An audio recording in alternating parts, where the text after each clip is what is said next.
जय हिंद दोस्त। बता दूं कि ग्राम कचहरी में सचिव की जो वैकेंसी निकली हुई है, इस वैकेंसी को लेके बहुत सारे छात्रों का कमेंट आ रहा है कि इसमें फॉर्म को भरने के लिए डॉक्यूमेंट क्या लगेंगे, क्योंकि इसमें बहुत सारे ऐसे लोग समझ नहीं पा रहे हैं कि इसमें क्या चीजें डॉक्यूमेंट लगेंगे। तो हम इस वीडियो में आपको पूरा डिटेल्स के साथ एकदम सटीक बताने वाले हैं कि आपको इस फॉर्म को भरने में एग्जैक्ट कितने डॉक्यूमेंट लगेंगे और कैसे कैसे लगेंगे। अगर आप इस वीडियो को लास्ट तक नहीं देखेंगे, नहीं समझेंगे, तो आपके साथ दो चीज हो सकता है। या तो जब आप फॉर्म भरने जाएंगे तो आपका फॉर्म आधे पे रोकना पड़ेगा कि अरे आपके पास ये डॉक्यूमेंट तो है ही नहीं, ये नहीं है। अगर आप किसी कारणवश फॉर्म भर भी देते हैं तो आपका फॉर्म रिजेक्ट होने का चांस बन सकता है। तो इसीलिए वीडियो को पूरा लास्ट देखिए और जानिए कि इस फॉर्म को भरने के लिए क्या डॉक्यूमेंट्स आपके लगने वाले हैं। देखिए, सबसे पहले बता दूं कि ये जो वैकेंसी है इसका ऑनलाइन शुरू हो चुका है और लास्ट डेट 29 जनवरी 2025 तक है। इस फॉर्म को भरने के लिए आपको कोई भी रुपए का चार्ज नहीं देना है। ठीक है, अब बात करते हैं आपको डॉक्यूमेंट पर। देखिए, सबसे पहला चीज आपका मोबाइल चाहिए जो आधार में जुड़ा हुआ हो। इस बात का एकदम पहले एकदम क्लियर रखिए कि आपका वही मोबाइल इस फॉर्म में यूज होगा जो आधार कार्ड में जुड़ा हुआ है। ठीक है, पहला चीज। उसके साथ साथ आपको दूसरा मोबाइल नंबर चाहिए। अब देखिए, बहुत से लोग कहेंगे कि मेरे पास तो एक ही मोबाइल नंबर है, एक मोबाइल कहां से। एक चीज बस मैं बता दूं कि ये दोनों मोबाइल मैंडेटरी में है। अगर आपके पास आधार में जुड़ा हुआ मोबाइल नहीं है या उसके अलावा दूसरा कोई मोबाइल नहीं है तो आप इस फॉर्म को नहीं डाल पाइएगा। इस बात का पहले एकदम क्लियर ध्यान रखिए। दूसरी बात फिर आती है कि आपका ईमेल आईडी हो सके तो ईमेल आईडी जो अभी आपके करंट हालत में है वही दीजिएगा। अगर नहीं है तो आज के पास सभी के पास एंड्रॉयड फोन है, उस एंड्रॉयड फोन को लॉगिन करने के लिए आपने एक ईमेल बनाया होगा, उसी ईमेल को आप जरूर दे दीजिए।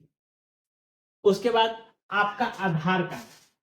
देखिए, आधार कार्ड तो आपका नंबर लगेगा ही लगेगा, लेकिन इस आधार कार्ड को आपको अपलोड भी करना है आधार कार्ड को, क्योंकि इस आधार कार्ड पे एक चीज हो गया कि आधार कार्ड में वही एड्रेस होना चाहिए जहां से आप बिलोंग करते हैं। ऐसा मत कीजिएगा कि मान लीजिए मेरा कहीं बिहार से बाहर का आपका आधार कार्ड पे एड्रेस है और आप इस फॉर्म को भर रहे हैं तो आप उस आधार कार्ड पे यदि ये वो लगाते हैं, क्योंकि आधार का फ्रंट और बैक के साथ आप जिरोक्स करके उसको अपलोड करना है, तो ऐसे कंडीशन में आप ऐसा मत कीजिएगा। जो भी आपके आधार पे जो बिहार का एड्रेस होगा उसी आधार को आप अपलोड कर दीजिएगा।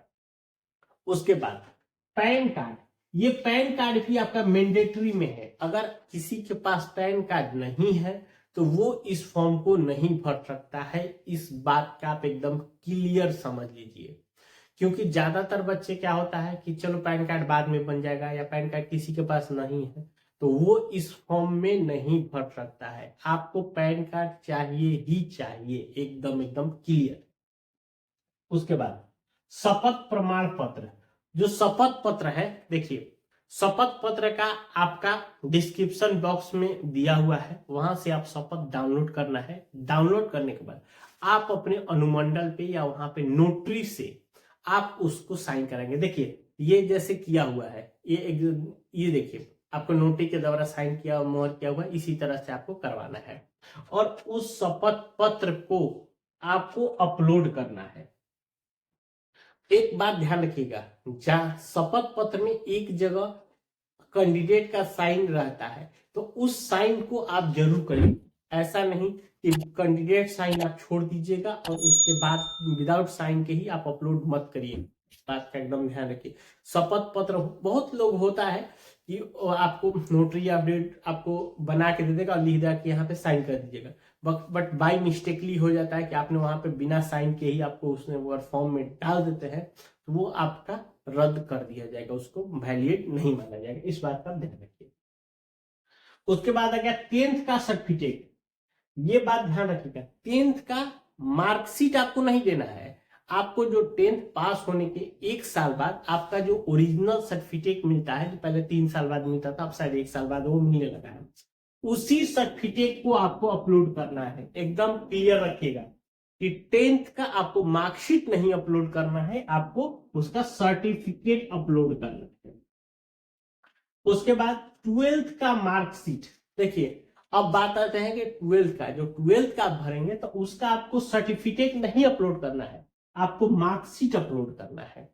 ठीक है, जब आप फॉर्म भरेंगे तो देखिए ऐसे कहने को सब लोग कह रहे हैं कि ये 12th के बेस पे है कि मिनिमम क्वालिफिकेशन 12th होना चाहिए, लेकिन जब आप फॉर्म भरने जाएंगे तो वहां देखिएगा स्नातक आपको रेड कलर से लिखा हुआ है, यानी कि अगर ये भी कह सकते हैं वो स्नातक आपको अगर आप है तो आप देंगे।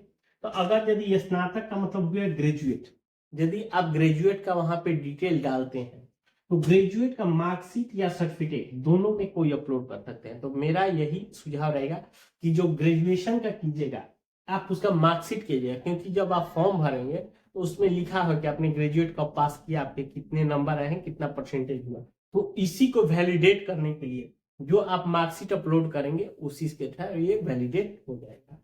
उसके बाद यदि कोई पीजी का उसमें दिया हुआ है, पोस्ट ग्रेजुएट यानी जिसको एमए बोलते हैं, एमएससी बोल सकते हैं, मास्टर डिग्री जिसको भी बोलते हैं, अगर उसका कोई डिटेल्स वहां डाला हुआ है तो उसका भी आप उसका मार्कशीट अपलोड करिएगा, सर्टिफिकेट नहीं, क्योंकि अगर आप मार्कशीट अपलोड करेंगे तो वहां पे जो भी आपने डिटेल भरा हो उसके थ्रू वो वैलिडेट कर लिया जाएगा।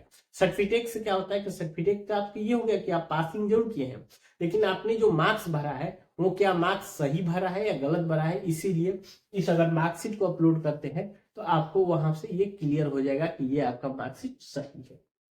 उसके बाद अगर कोई ईडब्ल्यूएस का अगर भरता है तो ईडब्ल्यूएस सर्टिफिकेट, कोई अगर एससी एसटी का होगा तो उसको जाति, और उसके बाद एनसीएल यदि कोई ओबीसी का होगा तो वो अपना एनसीएल भरेगा।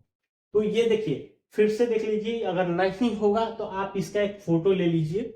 ये 10 डॉक्यूमेंट्स आप पहले रेडी कीजिए, रेडी करने के बाद ही आप अपने खुद से भरिए या आप अपने किसी साइबर से भरिए, क्योंकि देखिए ये जो सारे डॉक्यूमेंट्स हैं आपको मिनिमम 400 केबी के अंदर ही आपको पीडीएफ में अपलोड करना है, इस बात का ध्यान रखिएगा। ये सारे डॉक्यूमेंट को अभी क्या हो रहा है कि फॉर्म भरने में थोड़ी सी ये दिक्कत आ रही है कि डॉक्यूमेंट कोई और अपलोड हो रहा है, वहां पे शो कोई और कर रहा है, तो आप वेरीफाई कर लीजिए कि जो मैंने डॉक्यूमेंट अपलोड किया है वो सही से हुआ है या नहीं। ठीक है, अगर इससे रिलेटेड भी अगर आपको कोई और जानकारी चाहिए तो आप नीचे हमें कमेंट करके पूछ सकते हैं। मिलते हैं नए वीडियो में, तब तक के लिए जय।